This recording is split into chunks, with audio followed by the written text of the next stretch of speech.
ऐसे ही latest video के लिए सब्सक्राइब करिए मैथ्स विद मनीष।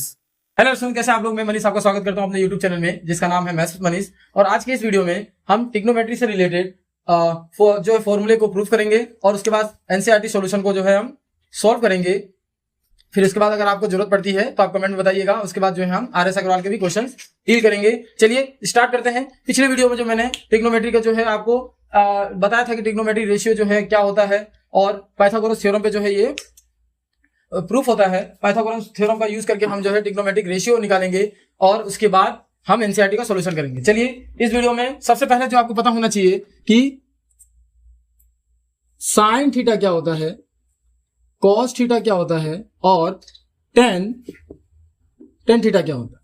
सबसे पहले साइन थीटा जो होता है, साइन थीटा आखिर होता क्या है। साइन जो है एक बस कोफिशिएंट का नाम दिया गया है जो कि हमारे इंडियन मैथमेटिशियन आर्यभट्ट के द्वारा जो है ये नाम सबसे पहले जो है प्रयुक्त किया था। उन्होंने इसको जया बोला था, जो है हिंदी में इसको बोलते हैं जया, और कोस को उन्होंने कोजिया बोला था। सो ये क्या होता है, ये होता है हमारा जो राइट एंगल ट्रायंगल होता है। जैसे कि आपको पता है कि राइट एंगल ट्रायंगल में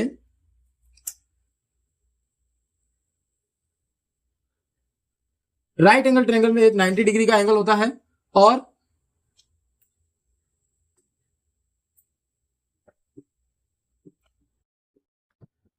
डिग्री के एंगल के साथ में जो कि उसके सामने वाला जो है हाइपोटेनियस होता है, सबसे लॉन्गेस्ट साइड होता है। और वो लॉन्गेस्ट साइड और बेस और परपेंडिकुलर का जो है आपस में रेशियो होगा, उसी का जो है कोई कोफिशिएंट वैल्यू आएगी, उसी को कोफिशिएंट वैल्यू को साइन थीटा बोलेंगे। अगर हमारा ये परपेंडिकुलर अगर हम इसको मानेंगे और ये हमारा जो है हाइपोटेनियस है, इसके बीच का ये दोनों साइड का अगर जब रेशियो आएगा तो हम उसको साइन थीटा बोलेंगे। और अगर मान लीजिए कि हमारा बेस है और ये हाइपोटेनियस है, क्योंकि ये जो बचा हुआ है तो हमारा बेस ही काम करेगा, तो अगर बेस और हाइपोटेनियस है तो वो हमारा कोस थीटा की तरह काम करेगा। कोस थीटा बस एक उसका कोफिशिएंट का नाम दिया गया है, साइन थीटा जो है कोफिशिएंट का बस एक नाम दिया गया है। चलिए आप भी इसको याद रखिएगा, क्योंकि ये क्यों नाम दिया गया है, किसी भी राइट एंगल ट्रायंगल में चाहे उसके साइड्स कितने भी बड़े हो और छोटे हो, उसका रेशियो हमेशा समान होता है, सेम होता है। तो हम यहाँ पे देखेंगे कि साइन थीटा जो होता है वो परपेंडिकुलर अपॉन में बेस, परपेंडिकुलर अपॉन में हाइपोटेनियस अगर आया तो उसको हम साइन थीटा जो है रिप्रेजेंट करेंगे। और कहीं पे बेस अपॉन में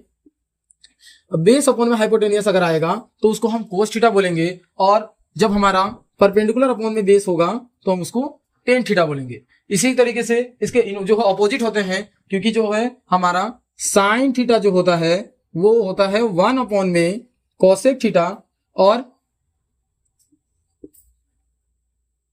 कोस थीटा जो होता है वो होता है हमारा 1 अपॉन में सेक थीटा। इसी तरीके से हमारा जो टेन थीटा होता है वो होता है 1 अपॉन में कॉट थीटा। सो इन सब की वैल्यू जो है इस ऑपोजिट हो जाएगी। तो ये ट्रिग्नोमेट्रिक रेशियो आपको याद रखना बहुत इंपॉर्टेंट है ट्रिग्नोमेट्री सॉल्व करने के लिए। सो अगर मैं इसके बाद जो है हम सीधे एक्सरसाइज पे चलेंगे और आपको अगर कहेंगे आपकी डिमांड होगी तो नेक्स्ट वीडियो जो रहेगा इसके फॉर्मूले को प्रूफ करने पे मैं आपको दिखा दूंगा, आपको बता दूंगा कि कैसे इसको फॉर्मूले को जो है प्रूफ किया जाता है और इजीली याद रखा जाता है। चलिए इसका जो ऑपोजिट है मैं लिख भी देता हूं यहाँ पे। साइन थीटा की वैल्यू जो हो चुकी है तो ये कोसेक थीटा जो होता है हमारा हाइपोटेनियस अपॉन में परपेंडिकुलर। और उसी तरीके से सेक थीटा जो होता है वो होता है हाइपोटेनियस अपॉन में बेस। और टेन थीटा कोट थीटा जो होता है वो होता है हमारा बेस अपॉन में परपेंडिकुलर। ये जितने भी ट्रिग्नोमेट्रिक रेशियो है आपको याद रखना बहुत जरूरी है, क्योंकि ट्रिग्नोमेट्री सॉल्व करने से पहले ट्रिग्नोमेट्रिक रेशियो और ट्रिग्नोमेट्रिक टेबल जो है आपको आना जरूरी है। अगर ट्रिग्नोमेट्रिक टेबल आपको नहीं आएगा तो आप जो है ट्रिग्नोमेट्री आपको समझ में नहीं आएगी। अगर ये वीडियो आपको हेल्पफुल लग रही है तो वीडियो को लाइक करिएगा, चैनल को सब्सक्राइब करना मत भूलिएगा और वीडियो को एंड तक जरूर देखिएगा। चलिए स्टार्ट करते हैं आगे। अगर आपको यहां तक पता चल गया है और अगर आप पाइथागोरस थ्योरम को जानते हैं तो आपके लिए ये जो है बहुत इजी हो जाएगा। चलिए नेक्स्ट, ये है आपका पहले तो ट्रिग्नोमेट्रिक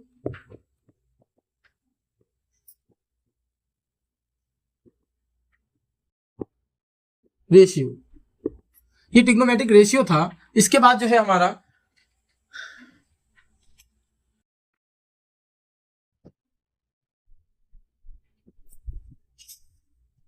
मैं साइड में जो है इस सब की वैल्यूज लिख देता हूं और उसके बाद आगे हम सोल्व करेंगे यूजिंग पाइथागोरस थ्योरम।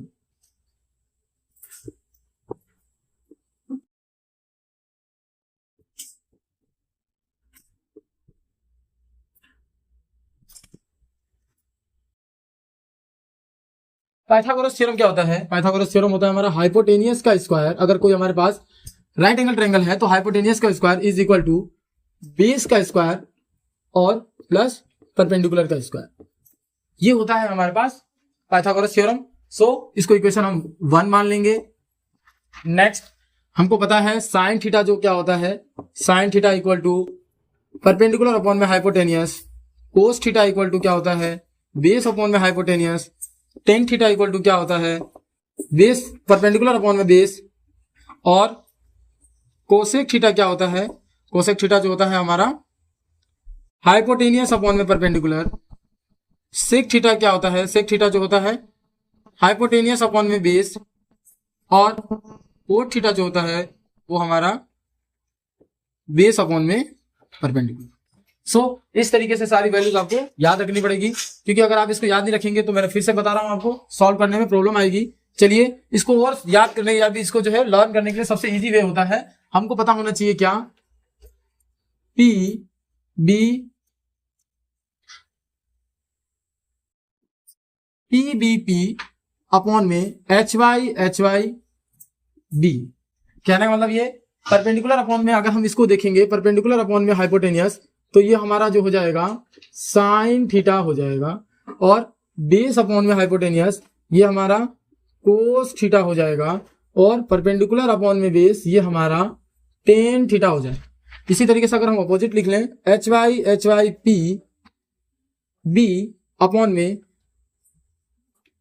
पी, तो ये हमारा जो हो जाएगा, हमारा हो जाएगा कोसेक थीटा, और ये हो जाएगा हमारा सेक थीटा, और बेस अपॉन में परपेंडिकुलर जो हो जाएगा वो हमारा कॉट थीटा हो जाएगा।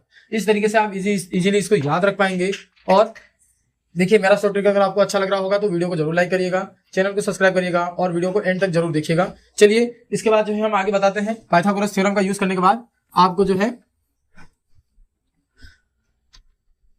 अब डिवाइडिंग बोथ साइड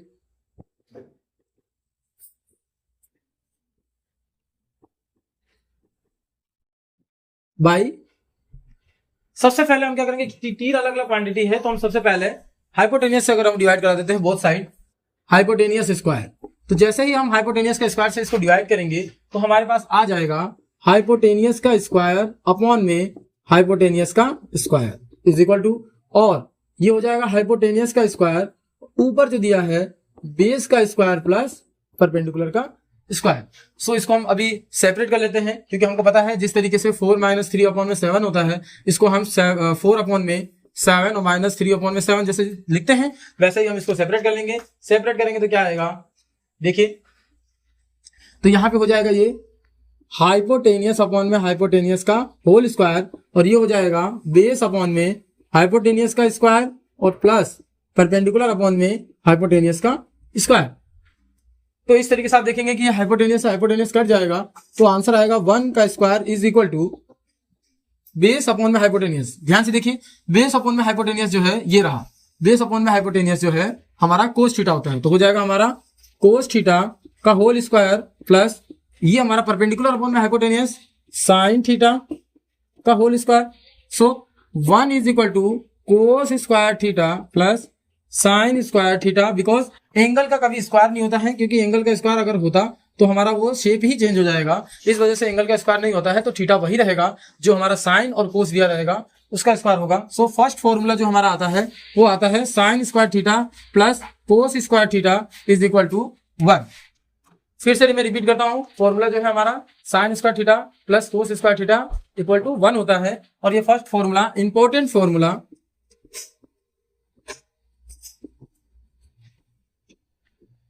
इसको याद कर लीजिएगा, और इसको प्रूफ मैंने बता दिया है। नेक्स्ट प्रूफ जो हम करेंगे वो अब की बार हमने हाइपोटेनियस से डिवाइड कराया था, नेक्स्ट टाइम जो है हम किसी एक और क्वांटिटी से या तो बेस से या फिर परपेंडिकुलर से हम इसको डिवाइड करेंगे। चलिए डिवाइड करके देखते हैं क्या हमको मिलता है।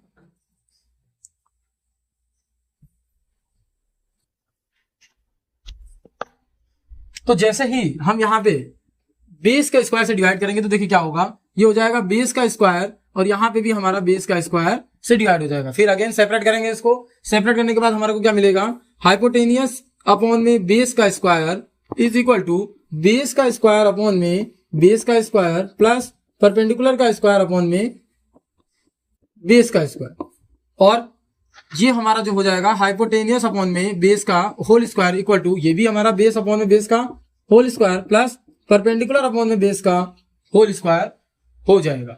सो अगेन हम देखेंगे कि बेस स्क्वायर से कट जाएगा बेस, और ये हाइपोटेनियस अपॉन में बेस जो होता है, यहाँ आप देख सकते हैं ध्यान से, इसको कहते हैं हम सेक थीटा का whole square is equal to, और यहाँ पे हो जाएगा 1 और ये हो जाएगा प्लस परपेंडिकुलर अपॉन में बेस जो होता है, आप ध्यान से देखिए परपेंडिकुलर अपॉन में बेस जो होता है tan थीटा का रेशियो होता है, तो हम लिखेंगे यहाँ पे tan थीटा का होल स्क्वायर, और ये आ जाएगा हमारा sec square theta equal to 1 plus tan square theta.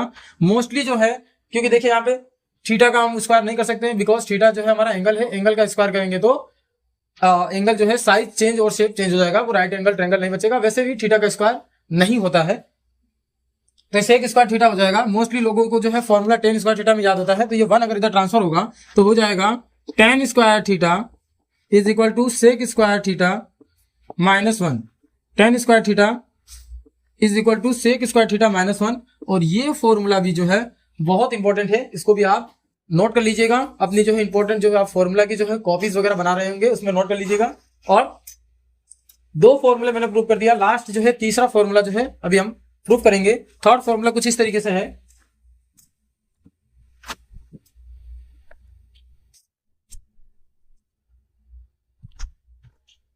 जैसे ही हम पाइथागोरस थ्योरम में अब की बार हम परपेंडिकुलर का स्क्वायर से अगर डिवाइड करा देते हैं तो हमको क्या मिलता है, हमको मिलेगा परपेंडिकुलर का स्क्वायर, और यहाँ पे भी परपेंडिकुलर का स्क्वायर से अगर हम डिवाइड करेंगे तो हाइपोटेनियस अपॉन में परपेंडिकुलर का स्क्वायर हो जाएगा, बोथ साइड हाइपोटेनियस अपॉन में परपेंडिकुलर का whole square is equal to ये बेस का स्क्वायर अपॉन में परपेंडिकुलर का स्क्वायर प्लस परपेंडिकुलर का स्क्वायर अपॉन में परपेंडिकुलर का स्क्वायर। सो यहाँ पे हमारा ये हो जाएगा हाइपोटेनियस अपॉन में परपेंडिकुलर का whole square is equal to base upon में परपेंडिकुलर का स्क्वायर प्लस, और ये हो जाएगा परपेंडिकुलर अपॉन में परपेंडिकुलर का स्क्वायर जो कि कटेगा तो 1 आ जाएगा, और हाइपोटेनियस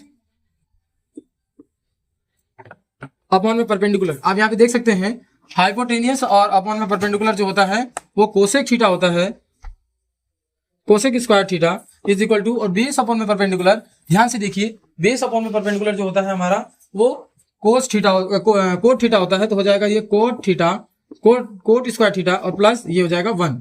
सो फॉर्मूला मोस्टली लोग याद रखते हैं, cot square theta is equal to cosec square theta minus 1। So इस तरीके से ये भी फॉर्मूला हमारा इंपॉर्टेंट है।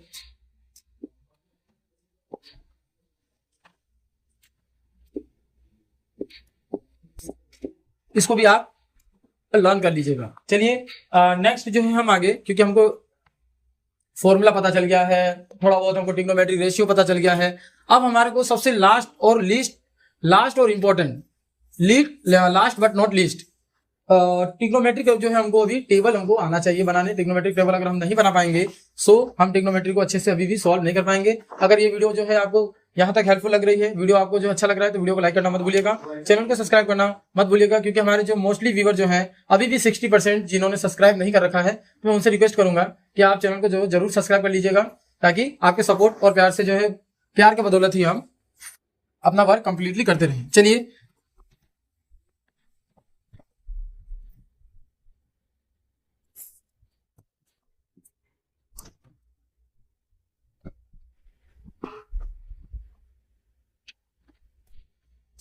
Trigonometric table,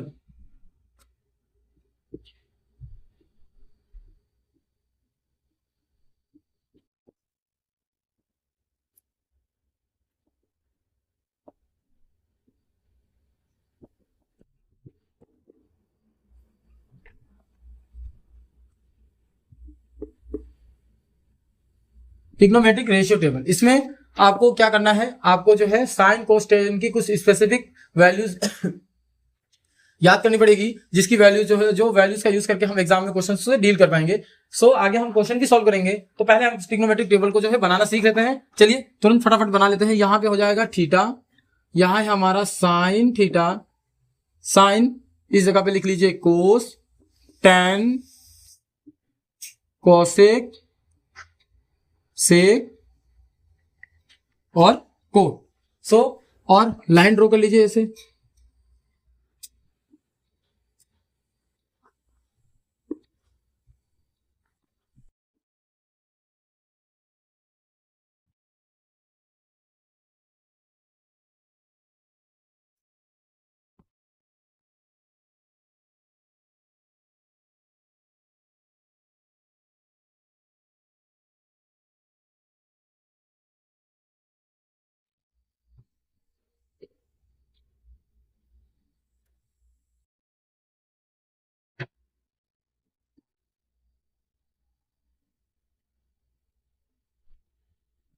first of all sign 0 यानी 0 डिग्री, 30 डिग्री, 45 डिग्री और 60 डिग्री और 90 डिग्री, ये कुछ स्पेसिफिक डिग्री है जिनकी वैल्यू पता होने पे जो ही हम आगे क्वेश्चन से डील कर पाएंगे। चलिए साइन 0 की वैल्यू हमको याद रखने के लिए क्या करना पड़ेगा, तो फर्स्ट साइन की सारी वैल्यूज को आपको अगर याद रखना है तो सबसे इंपॉर्टेंट आपको पता होना चाहिए इसको सबसे फर्स्ट नंबर को कैसे, तो इसके लिए एक जो है छोटा सा ट्रिक मान सकते हैं।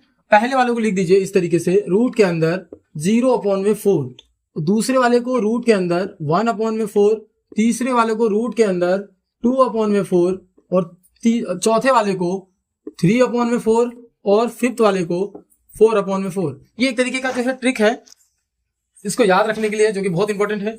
फर्स्ट 0/4, तो हमको पता है कि अगर किसी भी नंबर में 0 है और उसको मैं 0 के किसी भी डिजिट से अगर हम उसको डिवाइड करेंगे तो आंसर हमारा 0 ही होगा, तो 0 यहाँ पे आ जाएगा। फर्स्ट साइन 0 की वैल्यू जो है 0 होती है।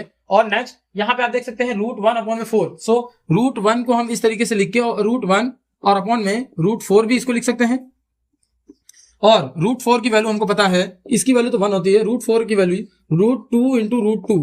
और पेयरिंग में हमको पता है कि अगर दो एक सेम नंबर का पेयर बनता है तो एक नंबर हमारा बाहर आ जाता है, यानी कि 1/2। ध्यान से समझ लीजिएगा क्योंकि ये बहुत इंपॉर्टेंट है। अगर ये आपको नहीं समझ में आएगा तो आप ट्रिग्नोमेट्री के एक भी क्वेश्चन एग्जाम में नहीं सॉल्व कर पाएंगे। और ट्रिग्नोमेट्री का वेटेज जो होता है वो 8 to 10 मार्क्स का होता है, यानी कि 80 मार्क्स के एग्जाम पेपर में 10 मार्क्स तक का जो है ट्रिग्नोमेट्री का क्वेश्चन आता है। और ये बहुत इंपॉर्टेंट है, बहुत इजी भी है, आप इजीली इसको डील कर पाएंगे। लेकिन कंसिस्टेंसी आपकी जो अच्छी होनी चाहिए, अगर आपका कंसंट्रेशन अच्छा रहेगा, आप इजीली इसको प्रैक्टिस करते हैं, क्वेश्चन सॉल्व करने की या जो डील करने की कोशिश करते हैं, तो आप जरूर इसको जो है याद कर पाएंगे। फिर से देख लीजिए, रूट 1 को इस तरीके से लिख सकते हैं, रूट 4 को जो है हम 2 into 2 लिखेंगे जो कि हमारा 2 होगा, यानी कि हाफ वैल्यू आएगी। रूट 3 के केस में क्या मतलब 45 की वैल्यू क्या होती है, तो यहाँ पे जो है रूट 2 लिखा हुआ है और रूट 4 को रूट 2 अपॉन में रूट 4 में लिख सकता हूं। और रूट 2 को इस तरीके से लिखने के बाद 2 से 2 ये कैंसिल आउट कराएंगे तो 1 अपॉन में रूट 2 बचेगा। इट मीन्स जो वैल्यू आएगी हमारी वो आएगी, जो वैल्यू आएगी वो हमारा 1 अपॉन में रूट 2 आएगा। नेक्स्ट रूट 60 डिग्री की जो वैल्यू हमको निकालनी है, हमको 60 डिग्री का वैल्यू निकालना है, तो इसको लिखेंगे रूट 3 और नीचे हमारे पास लिखा हुआ है रूट में 2 into 2 और रूट में डबल जो पेयरिंग होता है तो हमारा एक 2 बाहर आएगा और ऊपर जो है हमारा रूट में 3 है तो ये हमारा रूट 3 हो जाएगा, यानी इसकी वैल्यू होगी रूट 3 अपॉन में 2। सो साइन 60 की वैल्यू होती है रूट में 3 अपॉन में 2।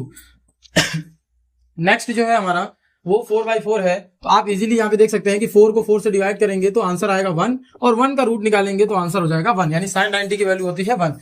होती तो वैल्यू ये सारी है साइन की, लेकिन इसको याद रखने का ये छोटा सा ट्रिक जो है हम यूज करते हैं और जो बहुत ही यूजफुल है। कुछ भी आपको एकदम से रटने की जरूरत नहीं है या कुछ भी आपको हमेशा लर्न करने की जरूरत नहीं है। जैसे आप हो तो उसको आप प्रूफ कर लेंगे तो आप इजीली एग्जाम में जाइए और पीछे रफ पेपर पे या पीछे का जो है एक पेज में आप इजीली ट्रिग्नोमेट्रिक टेबल बना लीजिए सारे, उसमें जो है आप साइन कोस टेन की वैल्यू लिख लीजिए, उसके ऑपोजिट लिख लीजिए और हाइपोटेनियस और परपेंडिकुलर की सारी चीजें लिख लीजिए। आपके 10 मार्क्स कहीं नहीं जाएंगे। जैसे ही आप वैल्यू पुटिंग करेंगे इजीली वो क्वेश्चन सॉल्व हो जाएगा और आप एग्जाम में अच्छे से नंबर गेन कर पाएंगे। चलिए यहाँ पे ये कोस के केस में हमको पता है कि साइन की वैल्यूज का ऑपोजिट होता है कोस, तो अगर यहाँ पे 90 पे 1 है तो कोस 0 की वैल्यू हो जाएगी 1।